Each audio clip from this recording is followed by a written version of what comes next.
जी नमस्कार। आज की हम लोगों की जो टॉपिक है बड़ी ही महत्वपूर्ण है और ये है भारत की न्यायपालिका। तो ध्यान रखेंगे, न्यायिक व्यवस्था हमारे यहाँ प्राचीन काल से रही है। न्यायिक व्यवस्था हमारे यहाँ प्राचीन काल से है और अत्यधिक साइंटिफिक जुडिशियरी सिस्टम काम कर रही थी, लेकिन एक स्टेट लेवल पर नहीं या गवर्नमेंट लेवल पर नहीं, ये सारा का सारा काम कर रही थी हमारे स्थानीय स्तर पर, परिवार स्तर पर। जैसे यदि परिवार में सबसे पहले मनुष्य जब परिवार नामक इकाई में रहना शुरू किया, होमो इरेक्टस एरेक्टस होमो सेपियंस निएंडरथल के रूप में, तो वैसी स्थिति में मनुष्य ने परिवार नामक इकाई से जब जुड़ा तो जानते हैं क्या हुआ। परिवार में जो वयोवृद्ध सदस्य होते थे या अनुभवी होते थे, जुडिशियरी का काम उन्हीं से लिया जाता था, यानी कि न्यायिक कार्य परिवार में वही करते थे। परिवार के बाद धीरे धीरे कुलप बना, जो कुल एक वंश के प्रधान होने लगे, कुलप कहलाने लगे।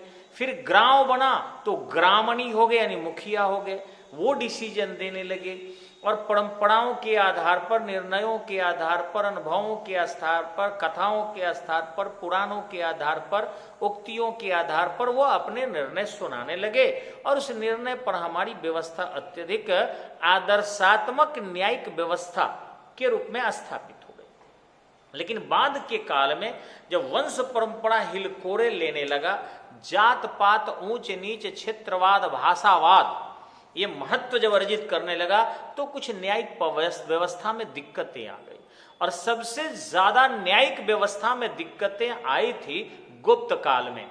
कब आई थी? गुप्त काल में। क्योंकि स्वयं कालिदास जब किताब लिखे हैं, चाहे वह विज्ञान शकुंतलम नामक किताब लिखे हो, कुमार संभवम नामक किताब लिखे हो, तो संस्कृत और प्राकृत दोनों भाषा का प्रयोग किए हैं। अगर कोई तथा कथित उच्च जाति के लोग बोल रहे हैं, ब्राह्मण बोल रहे हैं, क्षत्रिय बोल रहे हैं, तो उनके लिए संस्कृत शब्द जो है निकल रहा है। और जब वही महिला का और शूद्र के वाणी निकल रहा है तो प्राकृत शब्द का प्रयोग निकल रहा है। जैसे मान लीजिए कि मैं आपसे पूछूं how are you. M K. Singh ने एक सवाल पूछा अपने किसी महिला सदस्य से कि हाउ आर यू, तो महिला ने जवाब दिया ठीक बानी, बढ़िया से रहतानी। समझ रहे हैं ना? मैंने इंग्लिश में पूछा और उन्होंने भोजपुरी में जवाब दिया। यानी उस समय के साहित्यकारों ने भी भाषा भी उनके तरफ से निकलवाया, स्त्रियों के तरफ से या कुछ समाज के अछूत लोगों के तरफ से। अछूत थे नहीं, वो बना दिया गया, तो उनके द्वारा वही प्राकृत शब्द का प्रयोग भी करवाया गया, जिससे समाज साहित्य में भी टूटने लगा, ऊंच नीच का भेदभाव हो गया। उसके बाद तो छुआछूत इतनी चरमोत्कर्ष पर पहुंच गई कि देखे होंगे विवाह दो प्रकार के मान लिए गए। Intercaste marriage is two types, anulom and प्रतिलोम। अब अनुलोम क्या था कि जब तथाकथित उच्ची जाति के लोग तथाकथित नीची जाति की महिला से विवाह करे तो उसको अनुलोम यानी एक्सेप्टेबल। लेकिन यदि नीची तथाकथित नीची जाति के लोग तथाकथित ऊंची जाति के लोग से विवाह करते थे तो उसको माना गया प्रतिलोम, अनएक्सेप्टेबल। तो आप समझ सकते हैं किस तरीके से समाज में जो जुडिशियरी सिस्टम गुप्त काल के बाद स्थापित होने लगी, उसमें बहुत सारे वीक पॉइंट सामने आने लगे, जो कल्चरल रूप से, सोशल रूप से, फैमिलियर रूप से लोगों को तोड़ने लगे, बांटने लगे, कमजोर करने लगे। नारद स्मृति, बृहस्पति स्मृति थोड़ा सा उन्हें रीच करने का प्रयास किया, लेकिन हुआ नहीं। उसके बाद तो खैर सल्तनत काल में, मुगल काल में और बुरी स्थिति हुई और धर्म को प्रायोरिटी दे दिया गया और धर्म के आधार पर डिसीजन होने लगा, साइंटिफिक डिसीजन की कमी आने लगी। अंग्रेजों ने 1773 के रेगुलेटिंग एक्ट में जुडिशियरी को मॉडर्नाइज जुडिशियरी सिस्टम के अंतर्गत इंडिया में इंप्लीमेंट करने का प्रयास किया और 1774 में कोलकाता में एक वनली नेम्ड के लिए सुप्रीम कोर्ट की स्थापना की गई। यानी केवल नाम के लिए था, वो आपके रियल में पूरे भारत भर का सर्वोच्च न्यायालय नहीं था। लेकिन जब हम आजादी की ओर बढ़े और 1935 में अंग्रेजों ने भारत के संविधान को बनाया, अंग्रेज 1935 में भारत के संविधान को बनाए थे और हम लोग बनाए आपको 26 नवंबर 1949 को और 26 जनवरी 1950 को लागू कर दिए। तो जब उन्होंने 1935 का कॉन्स्टिट्यूशन बनाया, उस समय में वो लोग संघीय न्यायालय के रूप में एक सर्वोच्च न्यायालय की नींव डाला था। लेकिन ध्यान रखेंगे, हमारे संविधान के अनुसार जो सर्वोच्च न्यायालय बना उसकी स्थापना की तिथि है 28 फरवरी 1950।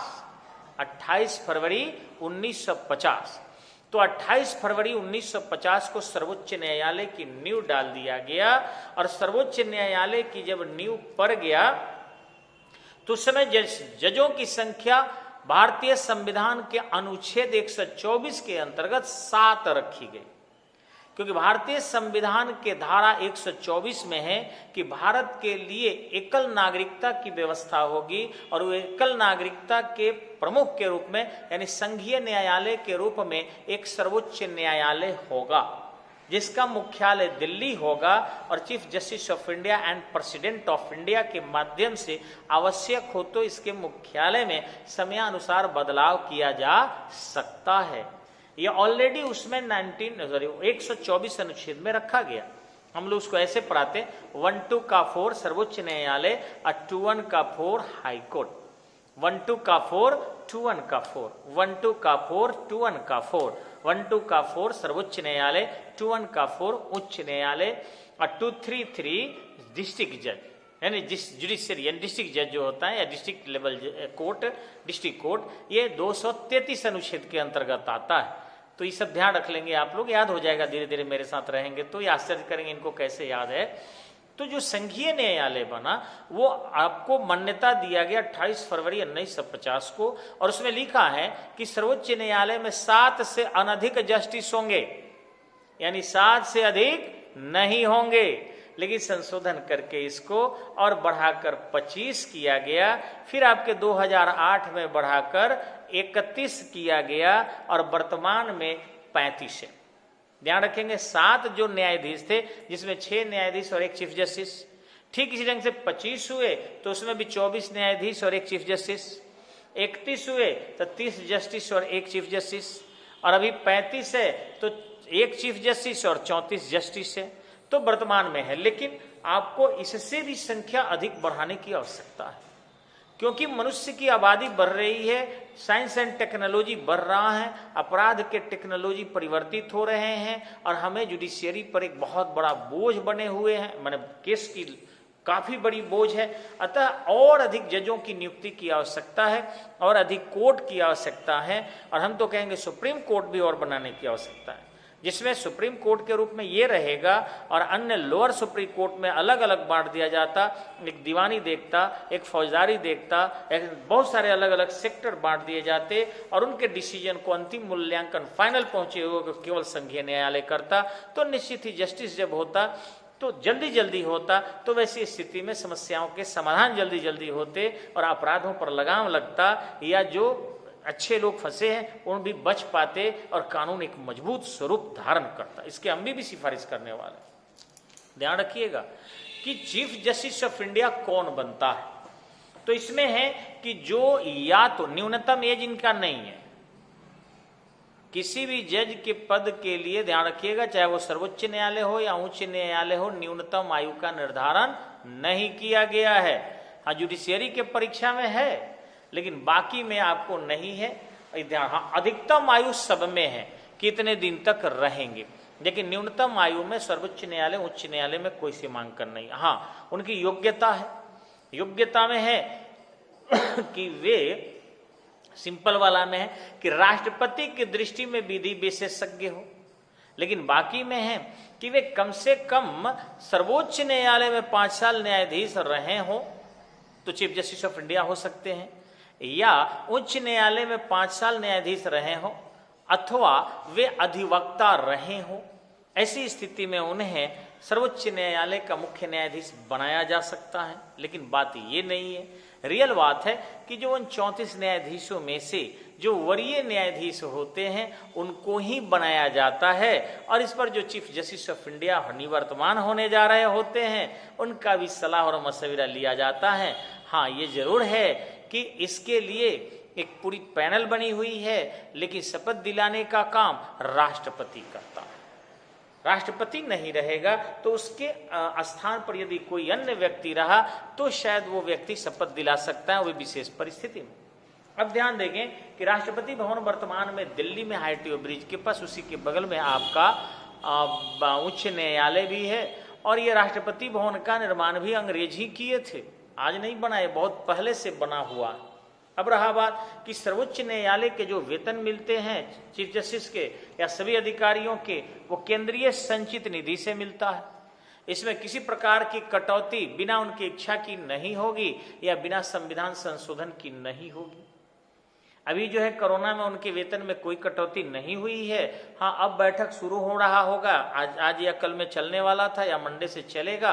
हो सकता है न्यायपालिका हमेशा अच्छी रही है और इस तरीके से भारत में एक उदाहरण प्रस्तुत की है, तो उस न्यायपालिका के द्वारा ये घोषणा हो कि हम लोग भी 10% अपने वेतन नहीं लेंगे या 30% अपने वेतन में कटौती करेंगे। ध्यान दीजिए कि चीफ जस्टिस ऑफ इंडिया किसी भी शर्त पर 65 वर्ष से अधिक दिन तक नहीं रहेगा, लेकिन इसके लिए 6 साल निर्धारण नहीं है।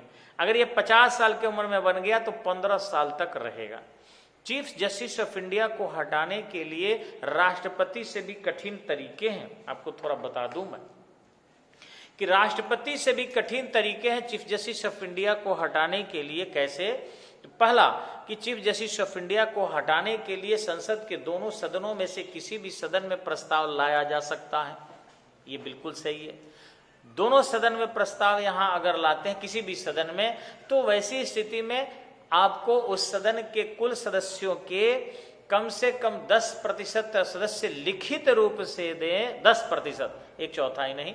यहाँ भारत के राष्ट्रपति के लिए था आपको 1/4, यहाँ 1/10 तो लिखित दे और सदन में जब बुलाया जाए तो वो उपस्थित हो और तब जाके उनके खिलाफ महाभियोग की शुरुआत हो। उसके बाद एक सदन अगर पारित कर देता है तो दूसरे सदन में जाएगा और दूसरे सदन में भी राष्ट्रपति चीफ जस्टिस ऑफ इंडिया स्वयं या अपने माध्यम से किसी अधिवक्ता को भेजकर अपना पक्ष रखवाएगा और उसके बाद यदि वह सदन भी पारित कर दिया तो भी चीफ जस्टिस ऑफ इंडिया नहीं हटेगा। तब एक कमेटी बनेगी और वो जांचेगी कि क्या राज्यसभा या लोकसभा अथवा दोनों सदन में कहीं इस महाभियोग को पारित करवाने में विधि की त्रुटि तो नहीं रही है। और अगर विधि की त्रुटि नहीं है तो दोनों एक ही सत्र में पास किए हैं ना। नेक्स्ट चीज है, अगर एक ही सत्र में पास दोनों किए हैं और दोनों में किसी भी प्रकार के पारित करवाने में दिक्कत नहीं है, कमेटी ये लिख कर देगी और राष्ट्रपति जब इस पर हस्ताक्षर करेंगे तभी जाके उन पर महाभियोग लगेगा, अर्थात चीफ जस्टिस ऑफ इंडिया पदमुक्त होंगे। ध्यान रखिएगा कि राष्ट्रपति का हस्ताक्षर चाहिए, कमेटी का रिपोर्ट चाहिए, एक ही सत्र में दोनों सदन द्वारा पारित होना चाहिए। ये तो राष्ट्रपति के केस में है ही नहीं। वहां तो दोनों सदन जैसे पारित किया राष्ट्रपति के, यहाँ दोनों सदन पारित करे और कमेटी जांच के दे कि कोई कानून और प्रक्रिया में गड़बड़ी नहीं हुई है, सही सही जो है महाभियोग लगा है, और तब जाके राष्ट्रपति के पास जाएगा, हस्ताक्षर करेंगे, तब जाके हटेंगे। ध्यान रखेंगे अन्य सदस्यों को जो सर्वोच्च न्यायालय में हटाने के तरीका भी यही है और यही कारण है कि अभी तक एक भी न तो राष्ट्रपति के खिलाफ महाभियोग लगाया जा सका है और न ही चीफ जस्टिस ऑफ इंडिया के खिलाफ महाभियोग लगाया जा सका है। एक बार भी अभी तक नहीं लगा है जी। लेकिन यही रहा कि अगर वो कर्तव्य से फौजदारीवाद में चले जाते हैं तो वैसी स्थिति में कोई भी क्विक प्रशासनिक एक्शन हो सकता है, महाभियोग वगैरह सोचा जाएगा, ये बाद की चीज है। चीफ जस्टिस ऑफ इंडिया सर्वोच्च न्यायालय से लेकर और ग्राम कचहरी तक के न्यायपालिका को जो आदेश देगा वह उस आदेश विधि सम्मत होंगे, स्वीकार किए जाएंगे। यानी सर्वोच्च न्यायालय के निर्णय भारत के अन्य सभी न्यायालयों पर विधि मान्य होगा, यानी सबको स्वीकार करना होगा। सर्वोच्च न्यायालय अपने एक अलग अध्यादेश जारी करने का अथवा अपने अभिलेखागार रखने का हकदार होगा। भारतीय संविधान के अनुच्छेद 129 में स्पष्टतः लिखा गया है कि वो सर्वोच्च न्यायालय स्वयं संज्ञान ले सकता है अथवा अपने समस्त निर्णयों के लिए वह एक अभिलेखागार रखेगा और निर्णयों में परिवर्तन करने का अधिक से अधिक बेंचों के माध्यम से डिसीजन को पहले के कम सदस्यों के बेंच के निर्णय को परिवर्तित करने की भी शक्ति रखता है। ध्यान रखेंगे, सर्वोच्च न्यायालय में सीधे सभी वाद नहीं जाते हैं, उसमें राज्य राज्य अथवा राज्यों, राज्य अथवा राज्यों, राज्य केंद्र यानी केंद्र राज्य अथवा राज्यों, या केंद्रीय वाद, राष्ट्रपति उपराष्ट्रपति से संबंधित चुनाव, ये समस्त सीधे सर्वोच्च न्यायालय में देखा जाएगा। अन्य किसी राज्य की विधायिका से संबंधित वाद है या फिर वहां राष्ट्रपति शासन से संबंधित बात है तो वैसी स्थिति में सीधे सर्वोच्च न्यायालय में ही वाद जाएगा और सर्वोच्च न्यायालय जो निर्णय देगा वो सभी लोगों के लिए विधि मान्य होगा। ध्यान रखेंगे, अनुच्छेद 143 में है कि राष्ट्रपति सर्वोच्च न्यायालय से परामर्श ले सकता है। अब यदि राष्ट्रपति सर्वोच्च न्यायालय से परामर्श अनुच्छेद 143 के अंतर्गत मांगता है तो सर्वोच्च न्यायालय को इच्छा होगी तो परामर्श देगा। परामर्श देने के लिए सर्वोच्च न्यायालय बाध्य नहीं है और यही कारण है कि राम जन्मभूमि बाबरी मस्जिद पर मांगा गया था रिपोर्ट। सर्वोच्च न्यायालय ने स्पष्टतः कहा कि यदि हम इसे देते हैं कि वहां राम जन्मभूमि था या बाबरी मस्जिद था तो क्या सरकार उस रिपोर्ट को स्वीकार करेगी, और यदि नहीं करती है तो वैसी स्थिति में क्यों न्यायपालिका को बेवजह निर्णय देकर और समाज में जो है उनके महत्ता को कम करने का प्रयास किया जा रहा है। इसलिए हे महामहिम, हमें माफ किया जाए, ऐसे प्रश्न के उत्तर देने के लिए हम बाध्य नहीं हैं और निर्णय नहीं दे सकते। हाँ, राष्ट्रपति भवन यदि हमें आश्वस्त कर देता है कि हमारे दिए गए निर्णय को वो लागू करवाएंगे तो वैसी स्थिति में हम निर्णय दे सकते हैं।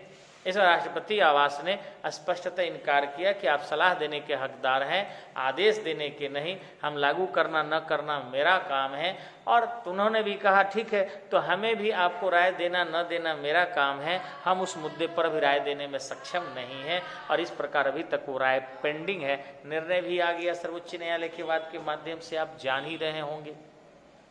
ध्यान रखेंगे कि सर्वोच्च न्यायालय भारत के अन्य 24 उच्च न्यायालय को दिशा निर्देश देता है और अन्य न्यायाधीशों की नियुक्ति से लेकर हर प्रकार के विषय वस्तु का वर्णन स्पष्टतः संविधान के अनुच्छेद 124 से लेकर और 147 तक सर्वोच्च न्यायालय के बारे में दिया गया है। तो आते हम लोग फिर दूसरे वीडियो में न्यायपालिका को ग्राम कचहरी से लेकर और फिर आपके सीधे सर्वोच्च न्यायालय तक अगला वीडियो देखना न भूलें। और YouTube अगर देख रहे हैं तो सब्सक्राइब कीजिए। 200 से अधिक पहुंच गया है, अगर 1000 से अधिक पहुंच गया तो लाइव वीडियो चलेगा, फ्री में करेंगे आप। अन्यथा आप ऐप से जुड़िए, study point for IAS PCS app है इसका, उसमें मेरा यही दाढ़ी वाला फोटो लगल है।